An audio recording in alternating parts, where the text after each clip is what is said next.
Assalamualaikum warahmatullahi wabarakatuh. Selamat pagi dan selamat sejahtera.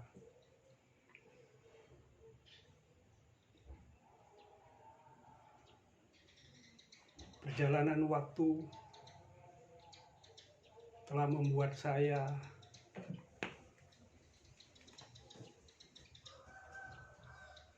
banyak hal yang saya pikirkan. Setelah saya dinyatakan mengalami lepasnya retina.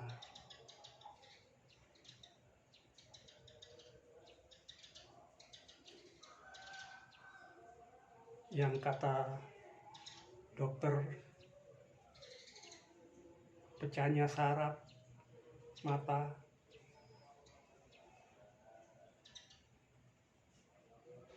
dan lepasnya sebagian saraf mata. Saya hingga kini tidak dapat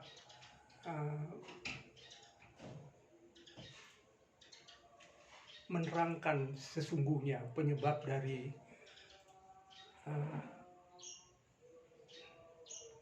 lepasnya saraf, pecahnya saraf, dan lepasnya retina.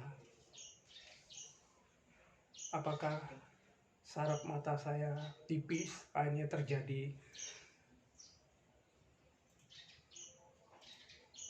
pelepasan? Saya tidak bisa menjawab.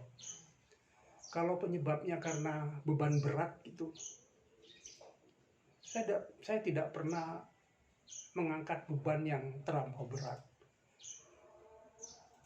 Tapi pernah pada suatu ketika saya menetak pohon belimbing sebesar lengan gitu, pakai gergaji dan pakai parang gitu. Saya hanya menggunakan tangan kanan gitu. Apakah itu penyebabnya, saya tidak tahu. Apakah karena minus tinggi, sementara saya 3 dasawarsa, minus saya hanya 2,5.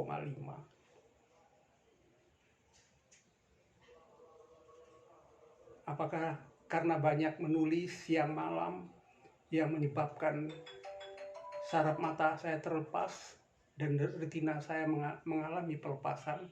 Saya juga tidak bisa menjawab gitu.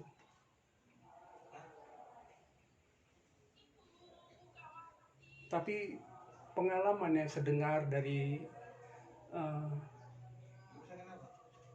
beberapa pasien yang mengalami pelepasan retina, penyebabnya adalah minus yang terlampau tinggi, 14 minusnya, dan hipertensi yang juga cukup tinggi gitu. Akhirnya seorang itu menceritakan kemudian retinanya lepas. Saya juga tidak tahu apakah penyebabnya juga adalah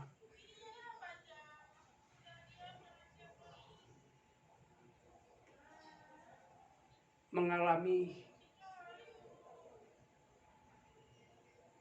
trauma kecelakaan,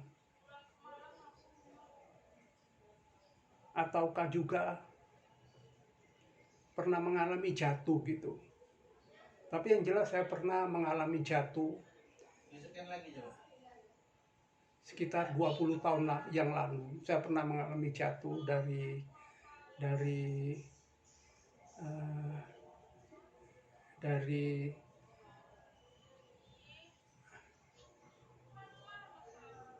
ketinggian sekitar 3 meter gitu.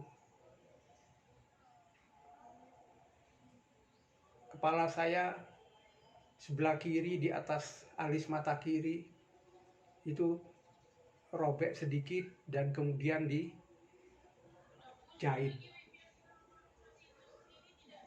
Tapi retina yang saya alami adalah retina bagian kanan. Saya sendiri cukup kaget gitu. Ketika tiba-tiba pandangan mata kiri saya buram gitu. Tidak dapat membaca, menulis, membaca Al-Quran setiap pagi dan malam gitu. Kemudian saya datang ke seorang dokter spesialis. Beliau mengatakan itu terjadi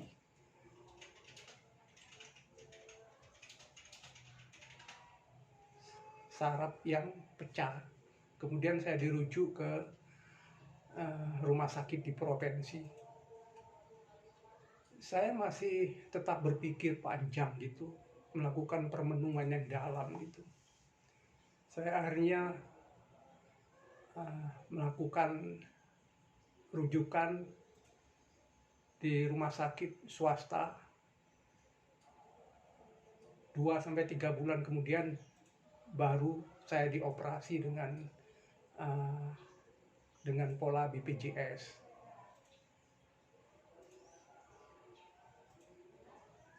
Saya merasakan kenyamanan ketika dilakukan operasi BPJS. Dan pada saat operasi saya dapat rasakan operasinya berjalan lancar. Hampir 1 jam. Terasa dingin, sejuk dan santai gitu operasi berlangsung gitu. Saya merasakan dingin, dimasukkan sesuatu ke dalam bola mata kanan saya. Ternyata saya mengetahui bahwa retina dan saraf saya yang lepas itu kembali ditanam menggunakan silikon. Saya tidak tahu kadarnya berapa, apa kadar 1.000, 2.500 atau 3.000 kadar silikonnya. Tapi yang saya rasakan ya tidak ada rasa ketakutan sama sekali pada saat di ruang operasi dan di meja operasi.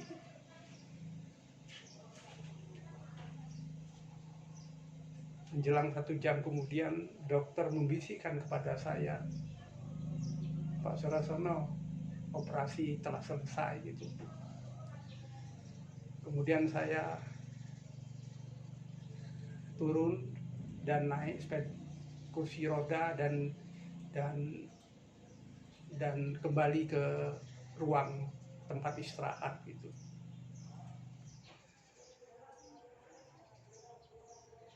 Hal-hal yang perlu diperhatikan dengan ekstra keras setelah pasca operasi penanaman kembali retina dan saraf mata yang lepas adalah selama sebulan kita harus telungkup dan sujud gitu, dengan waktu yang sebanyak-banyaknya untuk memudahkan menempelnya kembali saraf mata kita yang lepas, retina kita yang lepas. Tidak boleh bekerja keras dan harus banyak istirahat gitu. Karena pengalaman yang saya dapatkan dari beberapa informasi gitu, ada seorang mahasiswi gitu, setelah 10 hari dioperasi retinanya kembali lepas gitu. Ada yang sebulan setelah operasi retina dilakukan penanaman dengan silikon atau gas. Sebulan ada yang mengalami retinanya lepas kembali. Ada yang 3 bulan mengalami lepas kembali. Walaupun memang ada juga yang mengalami bahwa retinanya telah kukuh menempel gitu.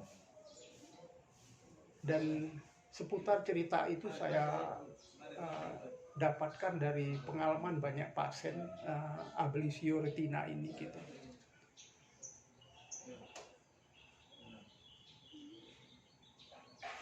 Ada yang setelah seminggu retinanya menempel, kemudian 20 hari lepas kembali gitu. Memang pengalaman menunjukkan retina yang bagian bawah yang menyatakan lebih sulit menempel ketimbang retina bagian atas. Kita tahu retina itu adalah selaput mata yang berlapis-lapis, itu tempat bagian saraf mata kita. Ya bagaimanapun kita harus optimis gitu, apapun yang kita jalani, buang rasa keraguan, buang rasa pesimis bahwa mata kita akan mengalami sesuatu yang bersifat penglihatan, kehilangan penglihatan gitu. Optimis harus tetap kita jalani setiap hari, yang pada masanya mata kita akan kembali normal seperti sedia kala gitu. Data yang menunjukkan memang seperti yang saya terima dari dokter yang pernah bilang kepada saya, operasi ablasio retina ini adalah 50-50 gitu. 50% berhasil, 50% gagal. Walaupun bagaimana sebagai manusia kita harus berikhtiar gitu, berikhtiar semaksimal mungkin, tidak ada rasa khawatir, ketakutan bahwa suatu saat kita akan mengalami kebutaan, bahwa Allah akan memberikan jalan kebaikan, kepulihan bagi orang-orang yang yakin dan percaya kepada kemahabesaran Allah gitu. Rasanya ini saja yang saya dapat sampaikan, walaupun pasca operasi sebulan, 2 bulan, 3 bulan memang menunjukkan bahwa pandangan kita kadang masih mengalami keburaman, masih mengalami rasa ganjel di dalam mata gitu. Bagaimanapun adalah barang minyak silikon yang dimasukkan ke dalam mata, tentu akan mengalami suatu rasa yang tidak pernah kita alami sebelumnya gitu. Di samping itu juga setelah operasi beberapa minggu kita masih mengalami semacam ada tirai yang menutup, tirai hitam, yang tirai itu memang tidak bisa menembus gitu cahaya gitu. Dan itu kita harus sabar, yakin adalah bagian dari kepulihan dan kesembuhan itu gitu. Saya ya sering melakukan permenungan pada diri saya. Sebagian penglihatan mata saya telah diuji oleh Allah untuk diambil gitu, berapa persen dari penglihatan pada masa normalnya. Tapi saya tetap optimis bahwa pada masanya, pada waktunya, pada saatnya kembali mata kanan saya mengalami pelepasan retina, pecahnya saraf, akan mengalami penormalan kembali. Ini saja. Terima kasih. Wassalamualaikum warahmatullahi wabarakatuh.